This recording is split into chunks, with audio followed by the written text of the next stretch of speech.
लखीमपुर की घटना ने हम सबको झकझोर करके रख दिया।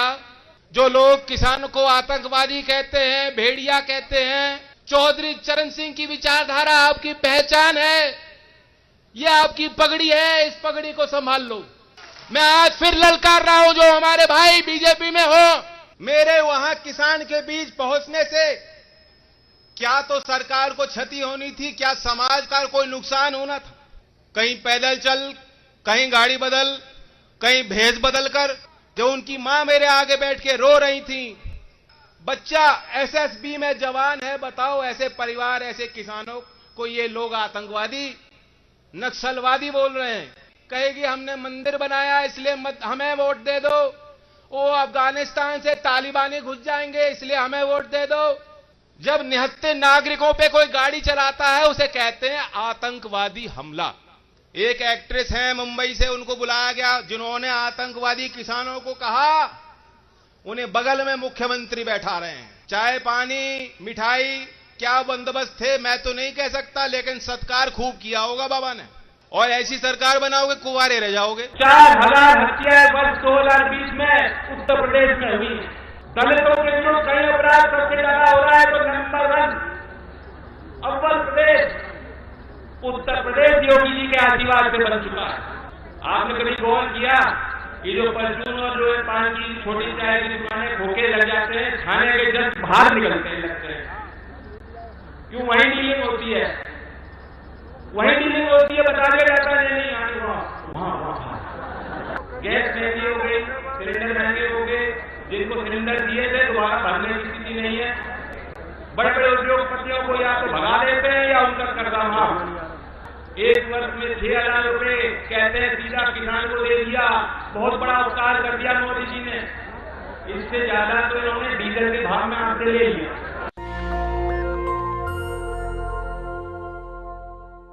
आशीर्वाद पथ का कार्यक्रम का आज पहला दिन है। पहला कार्यक्रम नूरपुर की मढ़ैया, जो आप जानते ही हैं, चौधरी चरण सिंह जी की जन्मस्थली, जन्मभूमि, और उसके बाद यहां खैर चौधरी चरण सिंह जी की कर्मभूमि। पहले दिन का आज का ये कार्यक्रम मैं आपके बीच हूं। वैसे मैंने सोचा था कि जो मुजफ्फरनगर में पंचायत हुई थी, मैं उसमें हेलीकॉप्टर से पुष्प बरसवाना चाहता था किसान के सम्मान में, लेकिन उस समय योगी जी जो लखनऊ में बैठे हैं उन्हें वो बात पसंद नहीं आई, उन्होंने उस पर प्रतिबंध लगा दिया। तभी मैंने निर्णय ले लिया कि जिस देश में हम किसान का सम्मान पुष्प वर्षा से नहीं कर सकते, जब तक ऐसे सरकारों से हम छुटकारा जनता को नहीं दिलाएंगे, मैं भी किसी से फूल स्वीकार नहीं करूंगा। मैंने सोचा था आज यहां खैर पे उपस्थित जनता पे हेलीकॉप्टर से पहुंचूं और आकाश से आपके ऊपर पुष्प वर्षा करूं, लेकिन शोक का माहौल है। लखीमपुर की घटना ने हम सबको झकझोर करके रख दिया। ये किसानों पे नरसिंगार हुआ है। जो लोग किसानों को आतंकवादी कहते हैं, भेड़िया कहते हैं, जो लोग आज ये साबित करने पे तुले हैं कि ये खालिस्तानी है, ये किसान नहीं है, मैं आपको बताना चाहता हूं, उन्हीं लोगों के साजिश के कारण आपने वो चित्र तस्वीर देखे होंगे। किसान चल रहे हैं, पीछे से गाड़ियां आके उनको रौंद रही हैं, रौंद के चले जा रही हैं। हमने आपने कभी कल्पना नहीं की होगी। बहुत से साथी यहां आए होंगे जिन्होंने शायद पिछले चुनाव में भारतीय जनता पार्टी के पक्ष में भी मतदान किया होगा, लेकिन आज आपको एहसास हो रहा होगा।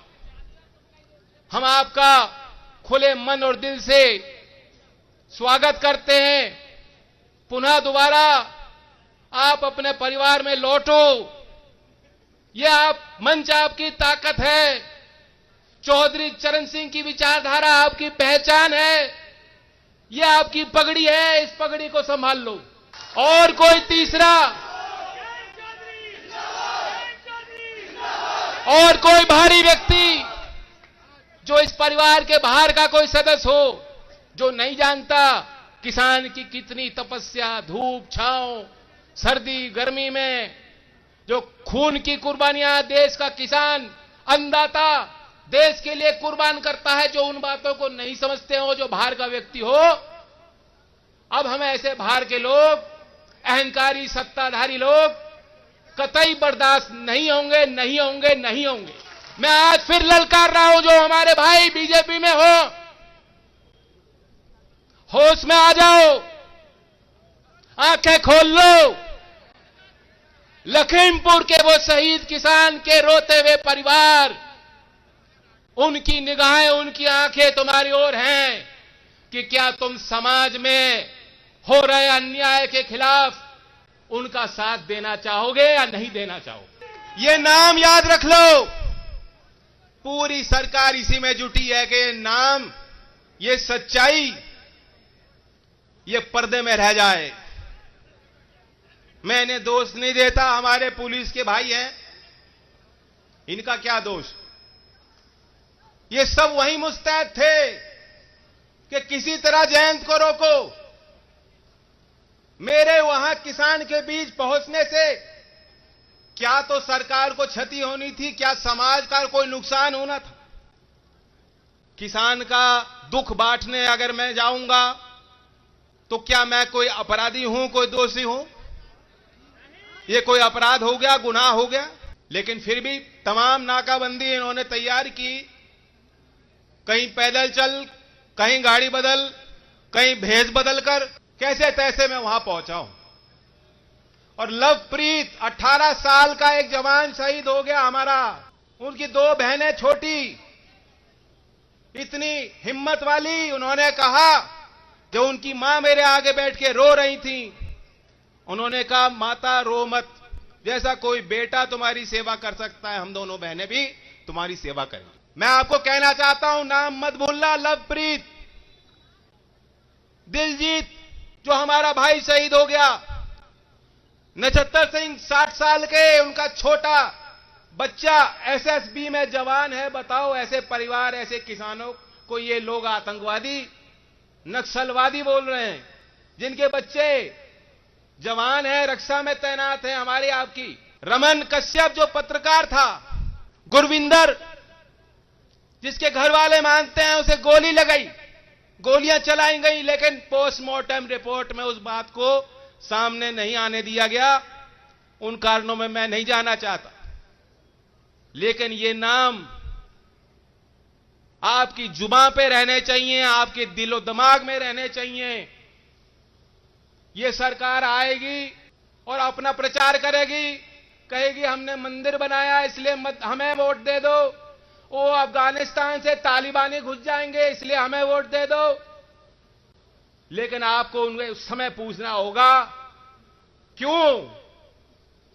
क्यों तुम पीछे से गाड़ी चलाने वाले को सजा नहीं दिला पाए। आज चौथा दिन है, चौथा दिन। कल अखबारों में, मीडिया में खबर चली, अमित शाह जी ने मंत्री जी को तलब कर दिया। मैंने सोचा चलो समय रहते कुछ तो आंखें खुली, अकल आई, और आज खबर मिल रही है कि अमित शाह जी ने उनकी पीठ थपथपाई। शायद दोनों ने बैठ के रणनीति बनाई कि कैसे मंत्री जी को बचाना है। मंत्री परिषद में ऐसे दागी लोग रहेंगे, क्या इनमें खूबी देखी कि मोदी जी ने ऐसे लोगों को मंत्री बनाया, फिर उन्हें कहा जनता के बीच जाओ, आशीर्वाद यात्रा करो। मुझे समझ में नहीं आती बात। विदेशों में जब निहत्थे नागरिकों पे कोई गाड़ी चलाता है, उसे कहते हैं आतंकवादी हमला। सामान्य अपराध नहीं है, ये मामूली अपराध नहीं है। 3 गाड़ियों का काफिला निकला और रौंदता चला गया, निहत्थे नागरिक मारे गए। क्या ये आतंकवादी हमला नहीं है? आपने 302 आईपीसी एक्ट धारा लगा दी, 120B की धारा लगा दी, लेकिन UAPA unlawful activities prevention act जो आतंकवादी गतिविधियों को रोकने के लिए कड़ा कानून बनाया है, मैं इस समाज से, इस पंचायत से पूछना चाहता हूं क्या वे कानून की धारा इन लोगों पे नहीं लगनी चाहिए? ये ना करें कछु। ये ढोंगी बाबा हैं। एक एक्ट्रेस हैं मुंबई से, उनको बुलाया गया जिन्होंने आतंकवादी किसानों को कहा, उन्हें बगल में मुख्यमंत्री बैठा रहे हैं। चाय पानी मिठाई क्या बंदोबस्त थे मैं तो नहीं कह सकता, लेकिन सत्कार खूब किया होगा बाबा ने। बटन ही दबाइयो भैया, बटन ही दबाइयो। वे कंगना रनौत कहती हैं कि हे बाबा, एक तपस्वी राजा राम थे और अब आप हैं। योगी जी तो भोगी हैं, तपस्वी कहां से हो गए? जनता को ये कहते हैं उनका एक ही गुण है कि इन्होंने शादी नहीं की। भाई यहां शादीशुदा लोग होंगे, खूब हैं, मैं भी हूं। हमारी तो ताकत ही परिवार है। ये माता बहनें बैठी हैं, ये बच्चों को गलत रास्ता दिखाती हैं, सही रास्ता बताती हैं। वो कहते हैं नहीं, जिसका परिवार हो जाता है, जो शादी कर लेता है, वो लालची बन जाता है, वे भ्रष्ट बन जाता है। क्या शादी करके भ्रष्ट हो जाते हैं लोग? ये जो लड़के बैठे हैं ना, खड़े हैं यहां, उत्साह में जो आए लड़के नौजवान, ये भी तो चाह रहे हैं इनकी शादी हो जाए। और ऐसी सरकार बनाओगे कुंवारे रह जाओगे, नौकरी भी नहीं मिलने की। अब ये ढोंगी लोग हैं, कितना झूठ बोलते हैं दिन रात।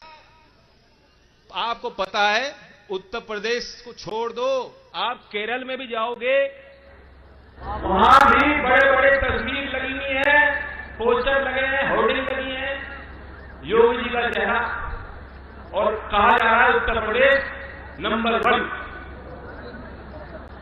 अरबों रुपए खर्च किए, सरकारी खजाने से पैसा खर्च लुटाया जा रहा है सिर्फ ये साबित करने में, जो हम और आप जानते हैं कि झूठ है।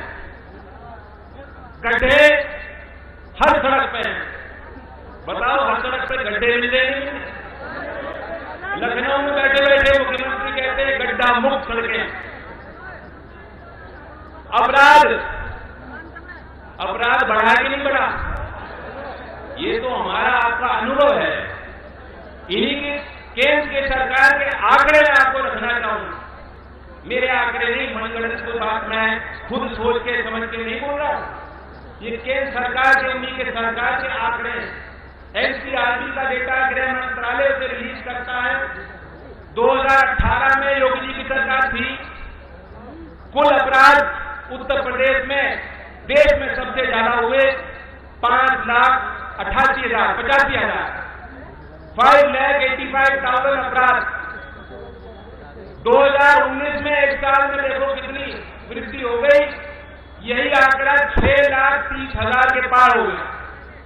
और 2020 का आंकड़ा जो आया वो ये बता रहा है कि 6.5 लाख का आंकड़ा भी पार हो गया। अपराध बढ़ रहे हैं कि घट रहे हैं बताओ? महिलाओं के विरुद्ध दहेज में जो मौत हो रही है, सबसे ज्यादा देश में कहीं होती है उत्तर प्रदेश में। सबसे ज्यादा हत्याएं 2000 में 4,000 हत्याएं वर्ष 2020 में उत्तर प्रदेश में हुई। 4,000 को कम आंकड़ा है क्या? कम आंकड़ा नहीं है। तेजाब फेंकने वाला जो एक कृत्य होता है, जो महिलाओं पर तेजाब फेंक देते हैं कुछ लोग, सबसे ज्यादा देश में ऐसी अगर घटनाएं हो रही है तो उत्तर प्रदेश में हो रही है। दलितों के विरुद्ध कई अपराध सबसे ज्यादा हो रहा है तो नंबर 1 अव्वल प्रदेश उत्तर प्रदेश योगी जी के आशीर्वाद से बन चुका है। फिर भी कहते हैं कि नंबर 1 अपराध बढ़ रहा है। अब भ्रष्टाचार में बताओ, भ्रष्टाचार बढ़ रहा है घट गया? मुझे तो कोई बता रहा था कि थानों में कैमरे लग गए, सरकारी दफ्तरों में कैमरे लग गए। आपने कभी गौर किया कि जो परचून और जो पान की छोटी चाय की दुकानें खोखे लग जाते हैं, थाने के जस्ट बाहर निकलते हैं, लगते हैं। क्यों? वही डीलिंग होती है, वही डीलिंग होती है। बता दिया जाता है नहीं आने वहां ऐसा ही होता है कि नहीं होता?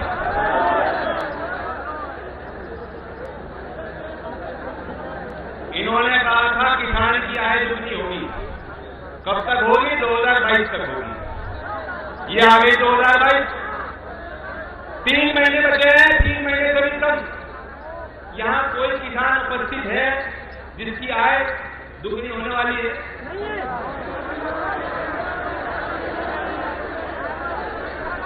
और सबकी हाय दुगनी होगी। हाय रे हाय। डीजल पेट्रोल का भाव हर दिन पता करो 30-35 पैसा रोज बढ़ रहा है। गैस महंगी हो गई, सिलेंडर महंगे हो गए, जिनको सिलेंडर दिए थे दोबारा भरने की स्थिति नहीं है। कितनी फसल हो गई? आलू की पैदावार आप बढ़िया करते हो, भाव नहीं मिलता। धान गेहूं की खरीद सरकार की जिम्मेदारी बनती है कि अगर एमएसपी की घोषणा हो रही है, न्यूनतम समर्थन मूल्य की घोषणा यदि सरकार कर रही, थोड़ी तो खरीद कर लो कि कम से कम मंडी में वो भाव किसानों को मिल जाए। आज किसी फसल में सरसों को छोड़ दें, बाजरा को ले ले, कपास को ले ले, गेहूं धान को ले ले, किसी फसल को उठा के देखें, एमएसपी आपको मंडी पे नहीं मिल रही। मिल रही है क्या? और फिर भी जो है कह रहे हैं कि हम आय दुगनी करेंगे। आज 17 लाख करोड़ का कर्जा देश के किसानों पर है। 17 लाख करोड़ का कर्जा है। ये आप पे जो कर्ज है कभी माफ नहीं करेंगे। बड़े बड़े उद्योगपतियों को या तो भगा देते हैं या उनका कर्जा माफ। पता भी नहीं लगने देते कैसे हुआ, लेकिन लूट चल रही है, खुली लूट। इसलिए मैं आपसे कहना चाहता हूं, ये वक्त है। आशीर्वाद पद का नाम हमने इसलिए दिया कि अभी कोई चुनाव का तो मसला नहीं। मेरी मंशा है, सर झुका के मैं आपके बीच आज भी हूं, कल भी रहूंगा, लेकिन ऐसी सरकार बनाओ, सत्ता उनको दो जो आपके आगे झुकते हो। ये झुकना नहीं जानते। कौन सी जिद पकड़ ली मोदी जी ने? कौन सी जिद पकड़ ली कि 10-11 महीने से किसान बैठे हैं, सैकड़ों मर गए, शहीद हो गए। लखनऊ गए थे प्रधानमंत्री जी, लखीमपुर से कुछ नहीं बोले। ये मानो कि लखीमपुर हुआ ही नहीं हो,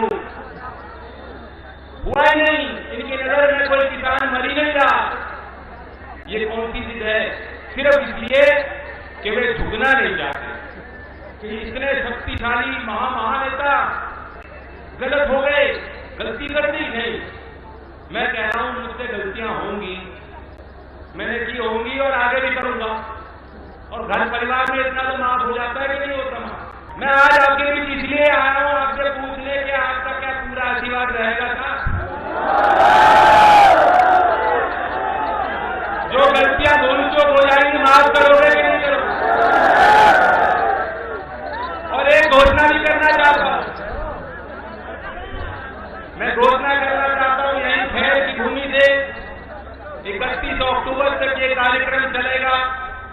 31 अक्टूबर सरदार पटेल जयंती, जो महान किसान नेता है, उनकी जयंती में लखनऊ से हम आपका घोषणा पत्र उसकी घोषणा कर देंगे। कई बातें उसमें होंगी, अभी तैयार कर रहे हैं, आपकी राय ली जा रही है। लेकिन एक बात मैं कहना चाहता हूं, खैर की भूमि से इसका मैं ऐलान करना चाहता हूं, ये प्रधानमंत्री सम्मान योजना 1 वर्ष में 6,000 रुपए कहते हैं सीधा किसान को दे दिया। बहुत बड़ा उपकार कर दिया मोदी जी ने। इससे ज्यादा तो इन्होंने डीजल के भाव में आपसे ले लिया। इससे कुछ नहीं हो रहा। हम चौधरी चरण सिंह कृषक सम्मान योजना के तहत 23 दिसंबर को राज्य की सरकार ये 6,000 देते हैं। हम प्रत्येक किसान के लिए बढ़ाकर उसे 12,000 करेंगे।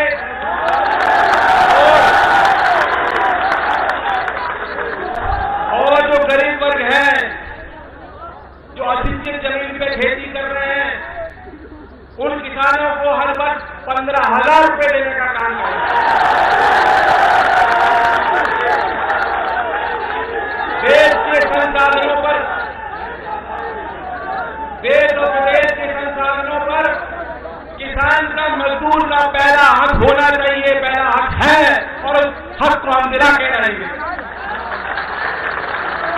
वैसे बातें तो बहुत और भी होंगी, पेंशन की, रोजगार दिलाने की, चौमुखी विकास को लेकर, डेयरी के लिए, महिला सशक्तिकरण के लिए बहुत सारी बातें हम जोड़ी। लेकिन मोटा मोटी में कहूँ तो ये कहूँ कि लोकदल किसानों की फौज है। जब कोई नहीं लड़ना चाहता, लोकदल का कार्यकर्ता किसान के लिए मरने मिटने को तैयार रहेगा। लोकदल, राष्ट्रीय लोकदल किसान की फौज है, और जब हमारी सरकार बनेगी तो आपकी मौज है। धन्यवाद। जय किसान, जय मजदूर, जय हिंद, जय भारत। नेशनल दस्तक की आपसे गुजारिश है कि अगर इसको बचाना चाहते हैं तो नेशनल दस्तक को सब्सक्राइब करने के लिए रेड कलर के सब्सक्राइब बटन को दबाएं, फिर बेल आइकन की घंटी दबाएं। नेशनल दस्तक को बचाने के लिए बहुत जरूरी है कि हर खबर को शेयर करें, लाइक करें, कमेंट जरूर करें।